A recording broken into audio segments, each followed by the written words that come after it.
थे ना यहाँ हो थे बाबा के भक्ति चल देखिला जाबो बसंती यहाँ हो थे बाबा के भक्ति चल देखिला जाबो बसंती लइका सियान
जवान मादर बजत थी का बहरे भात हो भैया बहने इहा सब कंठी में माला बहने जनेऊ बहने बाबा जी जब के नाम तक के में सुनता नहीं रही तब बाबा जी की जयंती कैसे कैसे मनाए मनाबो ये बताए ना सब जन पहरे ही बाबा के कंठी चला देखी न जाबो बसंती सब जन पहरे ही बाबा के कंठी चला देखी न जाबो बसंती कसियान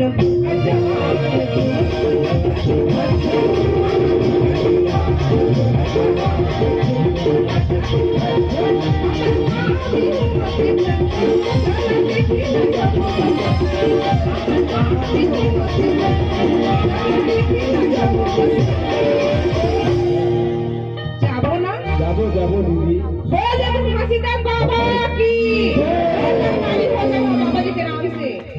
बोल जब घासीदास बाबा की अंगनामी हवा के झंडी देखी न जाबो अंगनामी हवा के झंडी देखी न जाबो